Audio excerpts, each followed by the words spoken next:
నమస్తే ప్రజలారా, last 24 hours news number 62 కి స్వాగతం. ఇవాళ డేట్ జనవరి 6, 2026. సో ఇప్పటిదాకా లాస్ట్ 24 అవర్స్ లో జరిగిన ట్రెండింగ్ న్యూస్ అయితే ముందుగా డీజీసీఏ ఒక కొత్త రూల్ తీసుకొచ్చింది. ఇకపై విమాన ప్రయాణాల్లో పవర్ బ్యాంక్ తో ఛార్జింగ్ పెట్టడం నిషేధం. అంటే పవర్ బ్యాంక్ ని క్యారీ చేయొచ్చు కానీ ఛార్జింగ్ పెట్టకూడదు అనమాట. ఏదైతే బ్యాగ్ ని ఫ్లైట్ లోకి తీసుకెళ్తున్నారో ఆ బ్యాగ్ లోనే పవర్ బ్యాంక్ ని క్యారీ చేయాలి, కానీ ఛార్జింగ్ పెట్టకూడదు. అదే విధంగా పెద్ద పెద్ద లగేజెస్ లో పవర్ బ్యాంక్ ని పెట్టకూడదు అనమాట. ఎందుకంటే ఈ మధ్యన ఈ పవర్ బ్యాంక్స్ లోని లిథియం బ్యాటరీ పేలడం వల్ల ప్రమాదాలు జరుగుతున్నాయి కదా, అందుకని ఈ నిర్ణయం తీసుకున్నారు.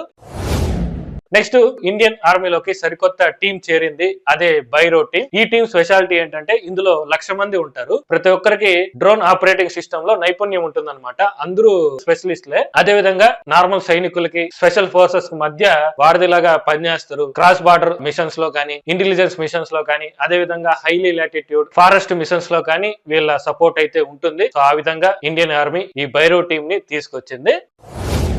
నెక్స్ట్, కోనసీమ జిల్లాలో మరోసారి ఓఎన్జీసీ గ్యాస్ లీక్ జరిగింది. అయితే ప్రాణ నష్టం ఏమీ జరగలేదు, కానీ 500 కొబ్బరి చెట్లు కాలి బూడిదైపోయాయి. ఈ మంటల్ని ఆర్పటానికి దాదాపు 24 గంటలు టైం పడుతుందని చెప్పి ఇప్పటికే జిల్లా కలెక్టర్లు ప్రకటించారు, కానీ ఇంకా ఆరట్లేదు. సేమ్ ఇలాగే 1995 జనవరిలో పాసర్లపూడి ప్రాంతంలో ఓఎన్జీసీ గ్యాస్ లీక్ అయ్యి అదో పెద్ద ఇన్సిడెంట్ అయింది అనమాట. ఆ టైంలో ప్రపంచంలోనే రెండో అతి పెద్ద ఇన్సిడెంట్ అది. ఆ మంటలు ఆర్పడానికి దాదాపు 65 రోజులు టైం పట్టింది. మరి ఇప్పుడు జరిగిన ఈ మంటలు ఆర్పడానికి ఎన్ని రోజులు టైం పడుతుంది అనేది చూడాలి. అయితే దీనికి కారణాలు ఏంటంటే అక్కడ రిపేర్ వర్క్స్ జరుగుతున్నాయి అనమాట. సో దాని వల్ల ఏ పొరపాటు జరిగిందో ఏమో, కానీ సో ఈ ఇన్సిడెంట్ అయితే జరిగింది. ప్రస్తుతానికి అయితే అక్కడ మంటలను ఆర్పడానికి ప్రయత్నిస్తున్నారు.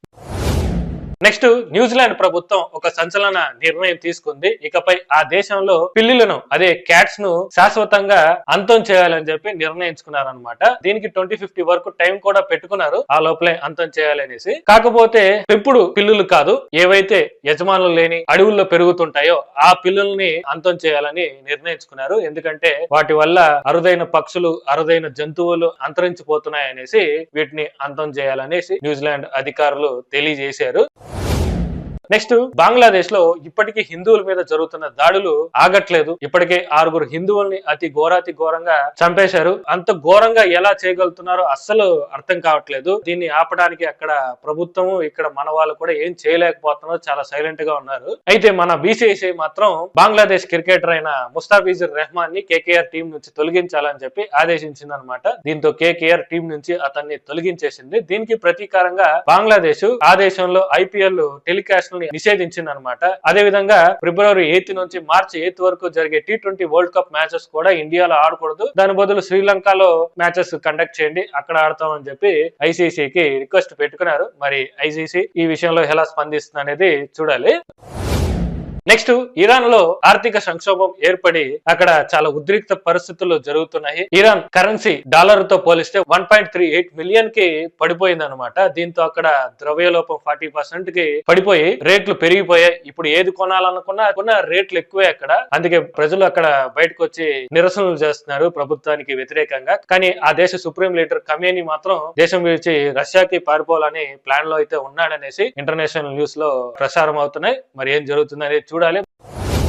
నెక్స్ట్, నాకు కొంచెం తిక్కుంది కానీ దానికి లెక్క ఉంది అనేది గబ్బర్ సింగ్ డైలాగ్. కానీ ఇక్కడ నాకు తిక్కుంది కానీ లెక్కే లేదంటున్నాడు మన ట్రంప్ తాత. వెనిజులా మీద దాడి చేసి ఏం చేశాడనేది ఈ పాటికే మీకు అందరికీ తెలిసే ఉంటుంది. ఎన్నో ప్రపంచ యుద్ధాలని ఆపాను, నేను ఒక శాంతి దూతని, నాకు నోబెల్ పీస్ ప్రైజ్ కావాలి అని అడుక్కున్న ట్రంప్ ఇప్పుడు 3వ ప్రపంచ యుద్ధం స్టార్ట్ అయ్యేలా చేశాడు. వెనిజులా మీద చేసిన దాడికి చైనా, రష్యా చాలా సీరియస్ గా ఖండించాయన్నమాట. నార్త్ కొరియా నియంత కిమ్ మామ అయితే మధురో నా ఫ్రెండ్, అతను వదలండి లేకపోతే వరల్డ్ వార్ 3 స్టార్ట్ చేయమంటావా అని చెప్పి సీరియస్ వార్నింగ్ ఇచ్చాడు. కానీ ట్రంప్ మాత్రం అవేమీ లెక్క చేయకుండా ఈ మధురోని యుఎస్ ఫెడరల్ కోర్ట్ లో ప్రవేశపెట్టారనమాట. ఇదిలా ఉంటే ట్రంప్ తాత నెక్స్ట్ టార్గెట్ ని అనౌన్స్ చేశాడు అనమాట. డైరెక్ట్ గా డెన్మార్క్ లోని గ్రీన్లాండ్ మీద కూడా ఇదే విధంగా వెనిజులా మీద చేసిన విధంగానే దాడి చేయాలని చెప్పి అనౌన్స్ చేశాడు. ఎందుకంటే అక్కడ ఖనిజ సంపదలు చాలా విపరీతంగా ఉన్నాయన్నమాట. అందుకే ఆయన కన్ను దాని మీద పడింది. ఆ తర్వాత క్యూబా, కొలంబియా, మెక్సికో దేశాల మీద కూడా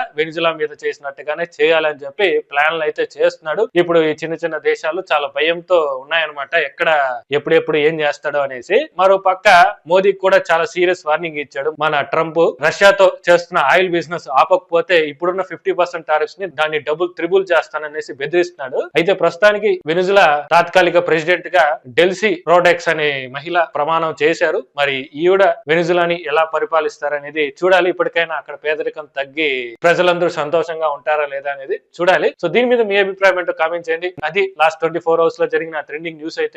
హోప్ మీకు వీడియో నచ్చిందని అనుకుంటున్నా. నచ్చితే ఒక లైక్ చేయండి. ఇలాంటి అప్డేట్స్ కోసం పగడాల జంక్షన్ ఛానల్ సబ్స్క్రైబ్ చేసుకోండి, బెల్ ఐకాన్ ని ఆన్ చేసి పెట్టుకోండి. వీడియో పెట్టినప్పుడల్లా మీకు నోటిఫికేషన్ వస్తుంది. మరో కొత్త వీడియోతో మళ్ళీ కలుద్దాం.